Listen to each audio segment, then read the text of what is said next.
Hi hello my dear viewers, ఈరోజు మనం tasty టమాటా రసం ఎలా చేసుకోవాలో చూద్దాం. ఫస్ట్ అయితే మనకు కావాల్సిన ఇంగ్రీడియంట్స్ వచ్చేసి కందిపప్పు 1 టేబుల్ స్పూన్, ధనియాలు 1 టేబుల్ స్పూన్, జీలకర్ర 1/2 టేబుల్ స్పూన్, మిరియాలు 1/2 టేబుల్ స్పూన్, మెంతులు 1/4 తీసుకోవాలి, ఎండుమిర్చి 3 to 4. ఇలా వీటన్నిటిని కలిపి లో ఫ్లేమ్లో మనం దోరగా వేయించుకోవాలి.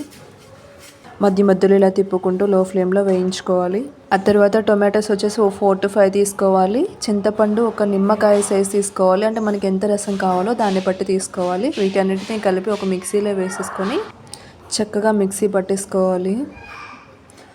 ప్లేట్లో ఏదైనా రసం మిగిలిపోయి ఉంటే, మనకు రసం ఇంపార్టెంట్, దాన్ని కూడా అందులో వేసేసుకొని చక్కగా మిక్సీ పట్టేసుకోవాలి. సో మిక్సీ పట్టింది అయితే నేను మీకు చూపిస్తాను. సో చూసారు కదా, ఈ విధంగా చక్కగా మొత్తం నలిగేలాగా మిక్సీ పట్టాలి. చివరిలో ఇంకా నలగకుండా ఏమైనా ఉంటే మళ్ళీ దాన్ని వేసేసి కంప్లీట్గా నలిగేదాకా మిక్సీ పట్టుకోవాలి. ఆ తర్వాత మనం ముందుగా వేయించి పెట్టుకున్న ఇంగ్రీడియంట్స్ కూడా మిక్సీ పట్టేసుకోవాలి. సో ఇలా చక్కగా పొడి వస్తుంది మనకి. దాంట్లోకి మనం 7 to 8 అంటే టేస్ట్ తగ్గట్టు వెల్లుల్లి కూడా యాడ్ చేసుకొని మళ్ళీ చక్కగా అంతా కలిసేలా మిక్సీ పట్టేసుకోవాలి. ఆ తర్వాత మనం ముందుగానే మిక్సీ పట్టేసుకున్న టొమాటో అండ్ చింతపండు జ్యూస్ని తీసుకొని కింద ఒక బౌల్ పెట్టేసి, ఆ బౌల్ పైన ఏదైనా రంధ్రాలు ఉన్న గిన్నె పెట్టుకోండి. మనమైతే చిల్లులు గిన్నె అంటాం కదా, సో దాన్ని పెట్టేసుకొని ఆ టొమాటో జ్యూస్ని అంతా అందులో వేసేసుకోండి. సో కొద్దిగా వాటర్ పోసుకుంటూ కింద గిన్నెలోకి ఆ టొమాటో సూప్ అంతా వెళ్ళేలాగా చక్కగా కలుపుతూ ఉండండి. సో అలా వాటర్ పోసుకుంటూ కలుపుతూ ఉంటే అది కింద గిన్నెలోకి వెళ్ళిపోతుంది ఆ రసం అంతా. సో పైన మనకు పిప్పి మాత్రమే మిగులుతుంది, అంటే వేస్ట్ వస్తుంది కదా. ఇలా చింతపండు మనం తీసేసి దాన్ని బయటపడేసుకోవచ్చు, దానివల్ల ఇంకా యూజ్ ఏమి ఉండదు మనకు.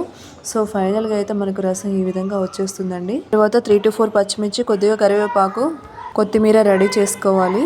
తర్వాత మనం తీసుకున్న టొమాటో రసం ఉంది కదా, దాంట్లో తగినంత పసుపు, మనకు కావాల్సినంత ఉప్పు, మేమైతే 2 స్పూన్స్ వేసేసుకోవాలి. అందులోకి మనం ఇంతకుముందు కట్ చేసుకున్నటువంటి 3 to 4 పచ్చిమిర్చి వేసుకోవాలి. కరివేపాకు కూడా యాడ్ చేసుకోవాలి దాంట్లోకి, అండ్ కొత్తిమీర మొత్తం అందులో మిక్స్ చేసేసుకోవాలి ఆ రసంలో. సో ఆ తర్వాత ఇంతకుముందు మనం మిక్సీ పట్టిన పౌడర్ ఉంది కదా, కందిపప్పు, ధనియాలు, జీలకర్ర, మిరియాలు, మెంతులు ఇవన్నీ కలిపి పౌడర్ పట్టాం కదా, సో ఆ పౌడర్ని ఇందులో మిక్స్ చేసేసుకోవాలి.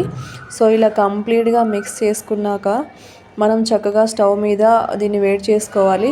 ఆ రసం అంతా మంచిగా మరిగేలాగా, పచ్చి వాసన లేకుండా టొమాటోస్ ఆ రసం అంతా మంచిగా మరిగేలాగా మనం వేడి చేసుకోవాలి. సో రసం మరుగుతూ ఉంటే మనకి మంచిగా టేస్ట్ అయితే వస్తుంది. తర్వాత కళాయి తీసుకొని కళాయిలో కొంచెం ఆయిల్ వేసేసి, ఈ ఆయిల్లోకి మనకి తాలింపుకి ఏమైతే కావాలో అంటే పోపు దినుసులు, ఆ తర్వాత ఎండుమిర్చి అండ్ వెల్లుల్లి 2 to 3 తీసుకోవాలి, కరివేపాకు కొంచెం, ఇలా మొత్తం యాడ్ చేసేసుకొని తాలింపు పెట్టేసుకొని, ఆ తాలింపుని తీసుకొని మనం ముందుగా ప్రిపేర్ చేసుకున్న రసంలో అయితే వేసేసి మంచిగా కలుపుకోవాలి. అంతా అయిపోయాక లాస్ట్లో పైన కొంచెం కొత్తిమీర వేసేయండి. సూపర్ అంటే సూపర్ టేస్ట్ వస్తుందండి. సో మనకైతే రెడీ అయిపోయింది టేస్టీ టొమాటో రసం. దీనిని అన్నంలో వేసుకొని అలా కలుపుతూ తింటూ ఉంటే ఉందండి, ఆహా సూపర్ అంటే సూపర్ టేస్ట్ ఉంది. మీరు కూడా ట్రై చేయండి.